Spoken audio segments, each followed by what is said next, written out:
Hope you're all still awake. Late Night Mega here. And we're about to face Gym Leader Piers, the Gym Leader of Spike Moth. And here we go, onto the basketball court.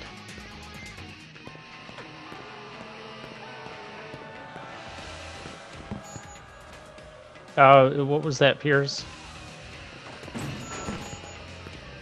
You know, this would have much more effect if there was, like, actual voice acting. Even if it was just for this part.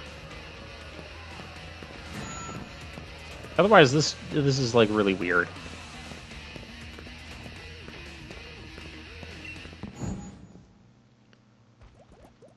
Not a great gym leader.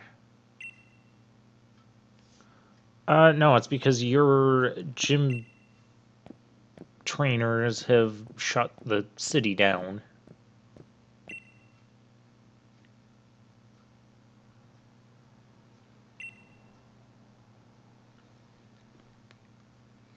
Oh, no dynamaxing. That's an interesting twist. First gym battle where we don't have dynamaxing. Because I was gonna wonder how that worked here, because this is not your typical gym stadium. Like, at all.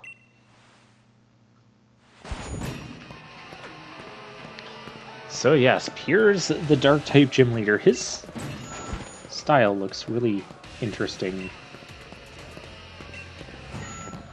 A mosh pit with you and your party. I don't think I want to do that.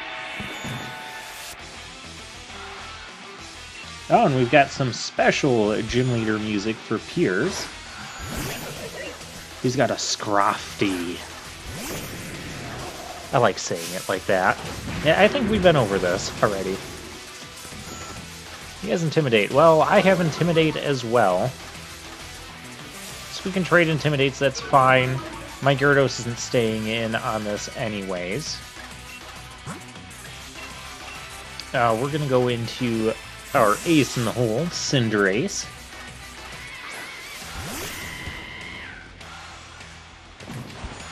He's going to go for Fake Out. That's fine. Fake Out will automatically flinch you, and it has, like, super priority.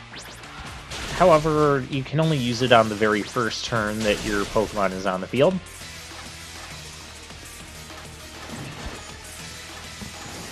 Okay, now Sand Attack I do mind.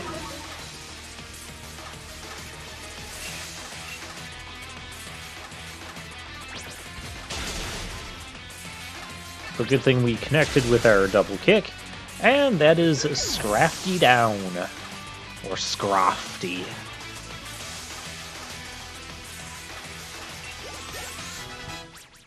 You know, I do like Scrafty as a Pokemon.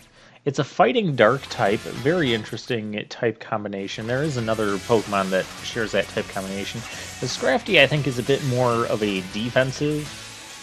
It's got some decent defenses going for it. And it's a fighting type that is actually immune to Psychic, which is usually its primary weakness.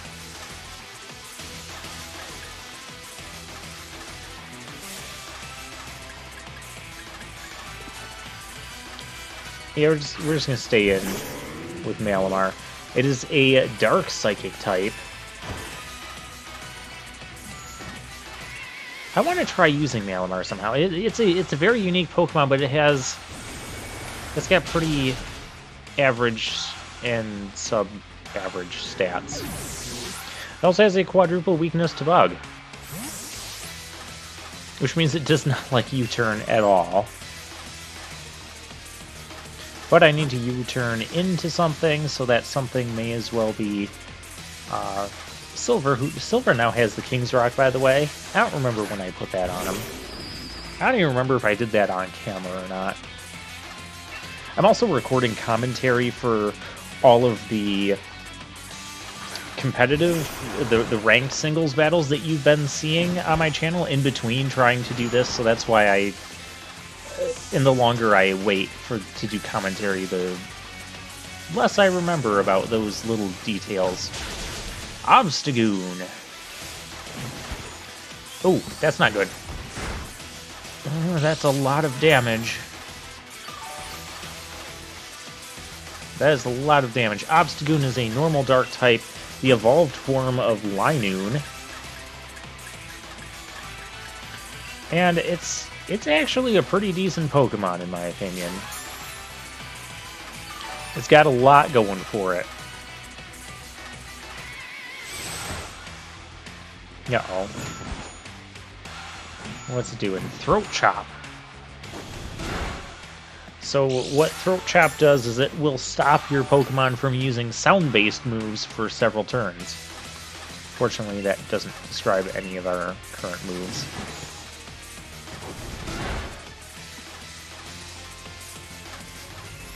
I find that to be a really weird stance Obstagoon has. Like, that's not really a combat stance. Whatever. Do I go for revenge? That's not... Okay, we got a paralysis there. That works.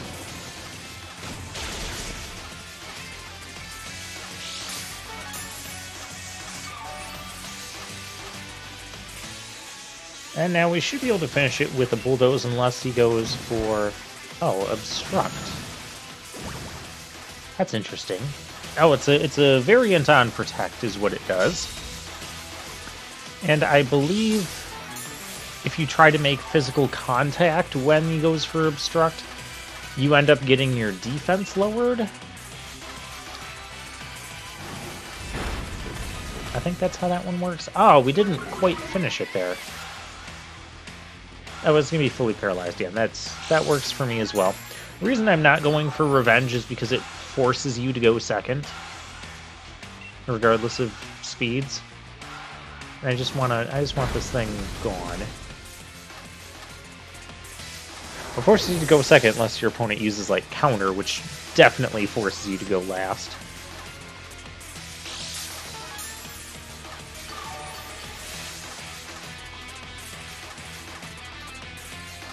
Ooh, Skunk Tank. That is a Poison Dark type, which is a very interesting type combination. Its only weakness is ground, and that's even true with the addition of fairies because poison resists fairies, so it's neutral to that. So I find Poison Ground a really cool type combination.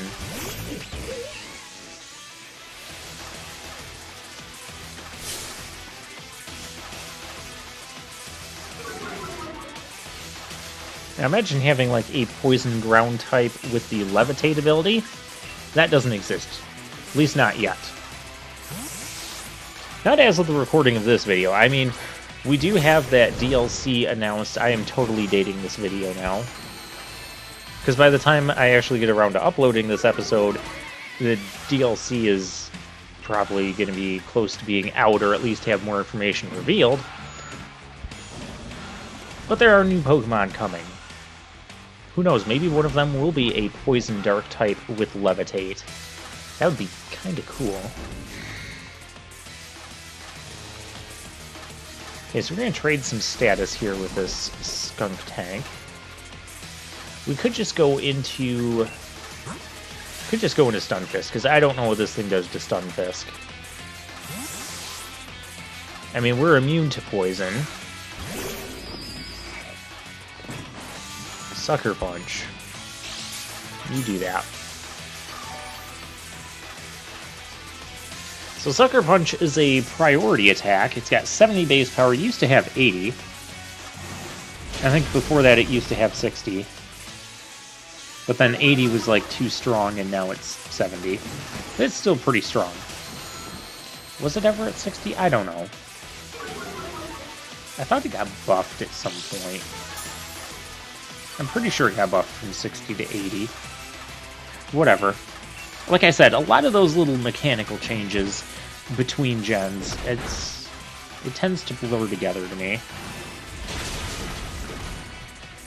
But anyways, it's a super priority move, but it only works if your opponent is going for a damaging move. So if your opponent goes for like a status move or a substitute, it will do absolutely nothing.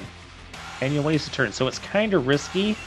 But that's kind of the trade-off that you make for having a stronger than normal priority attack. Because normally priority attacks like Aqua Jet, Bullet Punch, Quick Attack, Vacuum Wave, Ice Shard, those all have base 40 power. And our Gyarados just learned Dragon Dance. It now has basically a competitive moveset, and it was just all from level up moves. I like his overly dramatic losing stance there.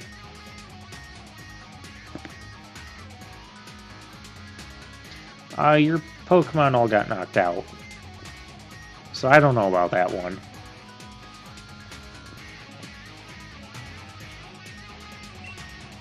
Yeah, we got the Dark Badge. Team Yell is not too happy about that. And that's our 7th gym battle. Interesting, very interesting. I like what they did with Team Yell in this game, and I like the twist that Team Yell was actually part of the Dark Gym.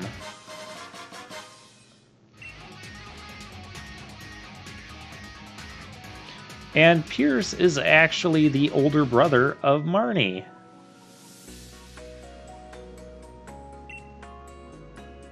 Which is why she's getting all this support from Team Yell and such herself.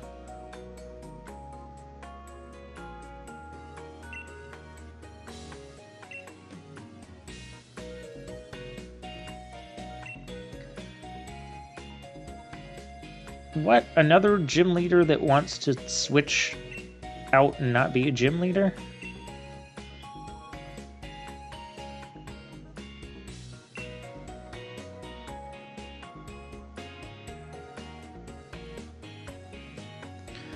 Well, I mean, there isn't even a stadium here with Dynamax capabilities.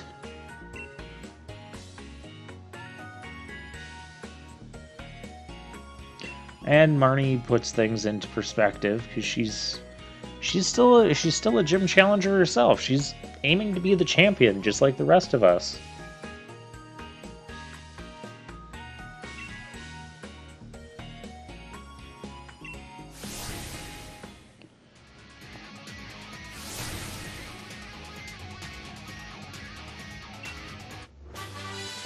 Now we get Snarl's TM in this game. Okay. It's primarily used in doubles. It does a little bit of damage, 95% accuracy, but it will damage both opponents, and it lowers their special attack by 1 stage.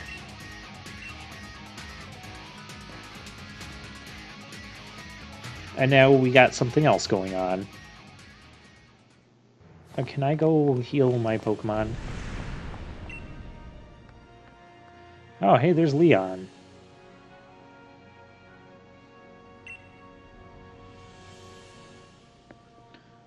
You do that.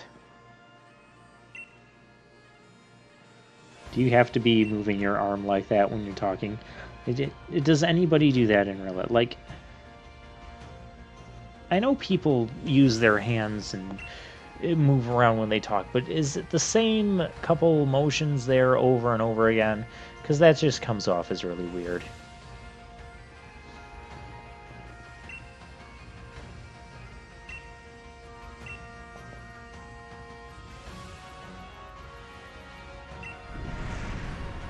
Maybe you should get to looking after things and tell us less about how you're the unbeatable champion.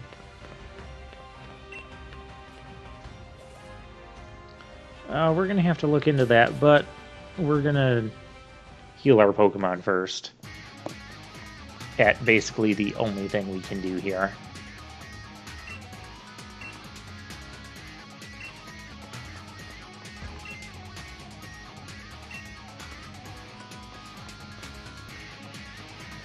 So yeah, Pierce is also the first Dark-type gym leader we have in the series. Very interesting. I'm kind of surprised they never had a Dark-type gym leader before. But I think Pierce fits the theme very well.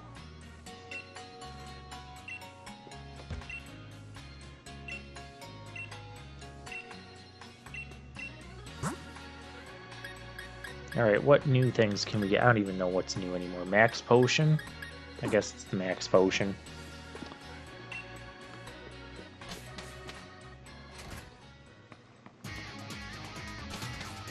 Very well.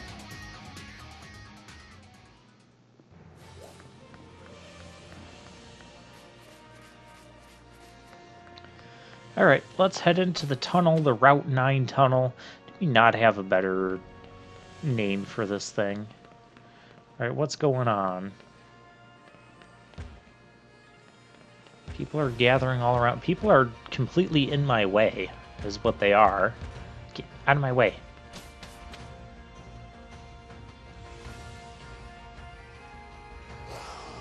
Hey, there's Hop. And a couple Thievals. Just tell me what's going on.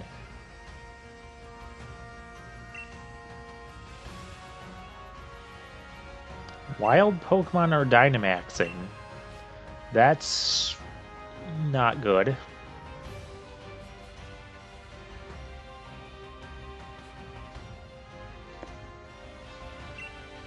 There's a Berserker. So he beat a Berserker. I mean, I guess he did save people from being harmed. But using a fire type to beat a steel type isn't super special. Even if it is Dynamaxed.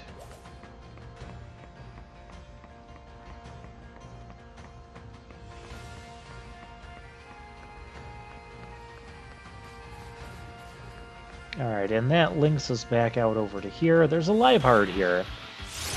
The reason I am fighting this Liepard, well, number one, Gyarados does need more experience, but primarily because it was glowing yellow. And that means you'll get a couple hundred watts from beating it, watts that you can use as the currency in the wild area, which is very important and useful currency.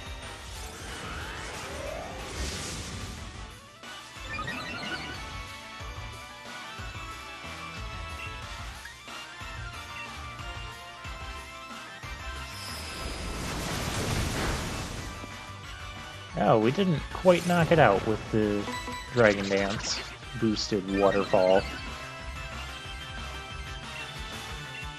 Okay, this one will.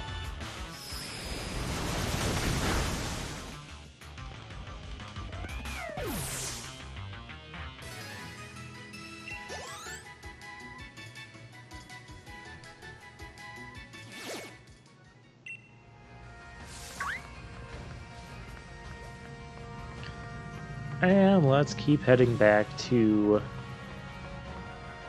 What was the name of it? I want to call this Motostoke. It's not Motostoke. It's Hammerlock. Yeah, drop the hammer on something.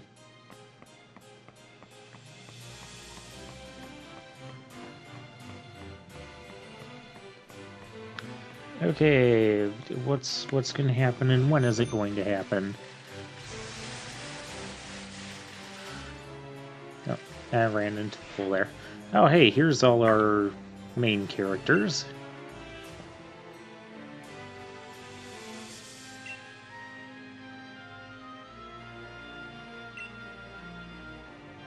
So it seems like the Dynamax wild Pokemon crisis has been averted. Why do you keep calling yourself the unbeatable champion?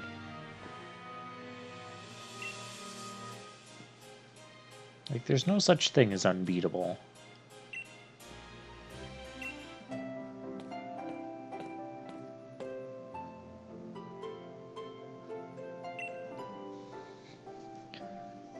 Oh, you're here too, Magnolia.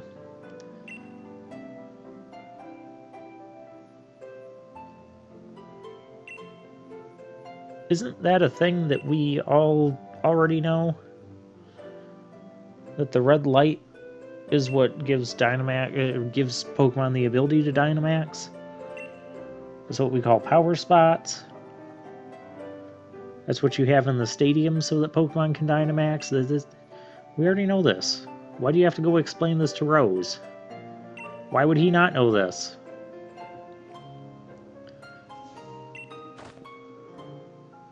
How could she know... How could she know more about the Darkest Day and then suddenly not know everything about the Darkest Day? This conversation has many logical issues. But whatever, let's just go along with it.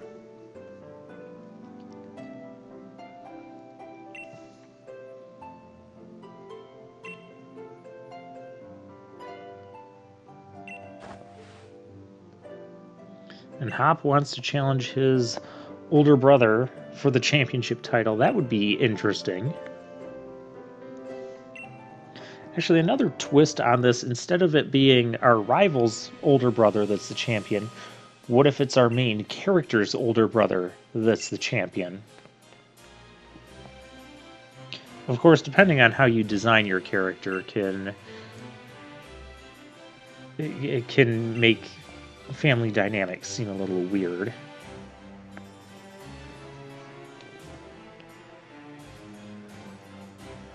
Or the story could just be that you end up being like an adopted brother or sister to the champion. Kind of like BD.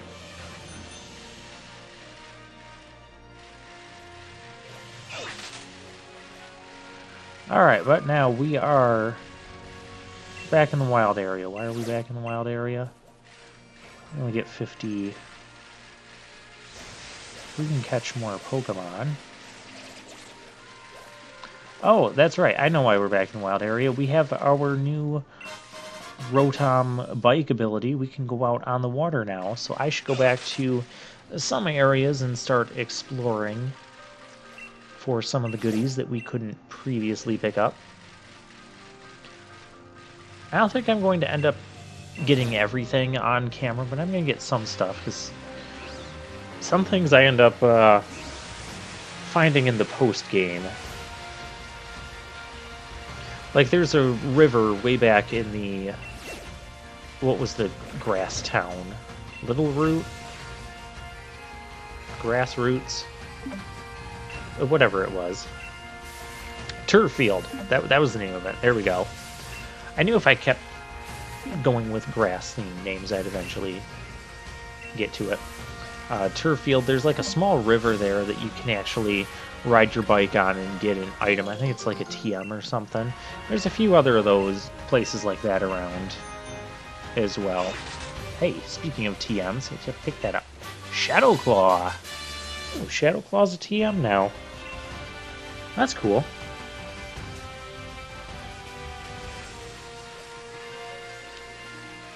Of course, all the really good moves are going to be technical records, the one-time use things. Pearl String, that's a really good thing to sell.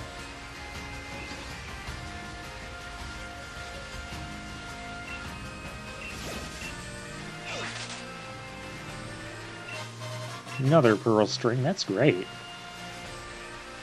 Now, what's over here? Actually, what's over here is pretty interesting. There's another Grapplot.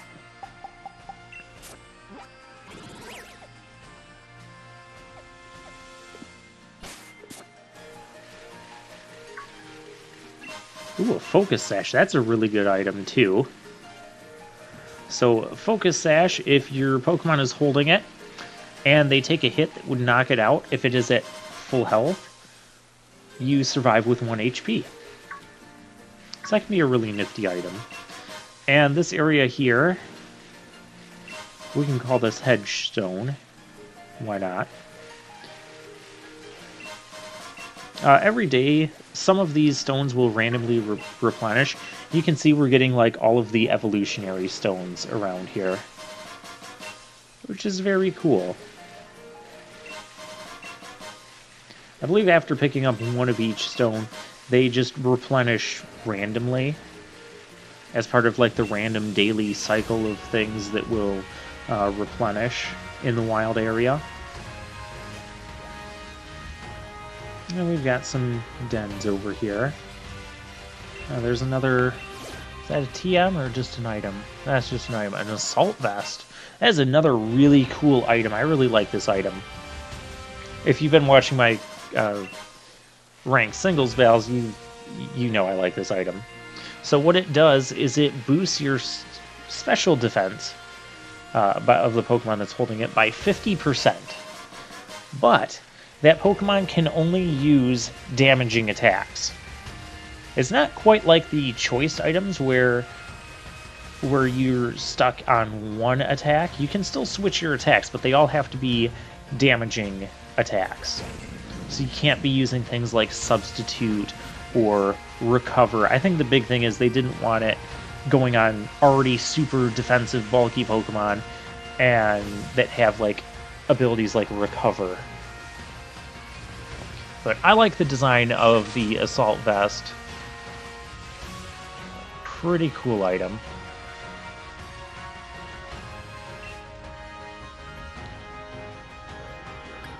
And a makeover, huh? Color that matches my Gyarados. Sure. So I can't change the design of this biker uniform. I guess not. I can change the color of it. I'm good with blue. It's my favorite color.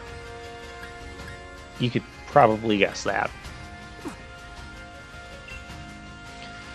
Alright, I think with that, I'm going to end things off here. And I'll see you guys next time. I don't know what we're going to do. We might show more items we can get.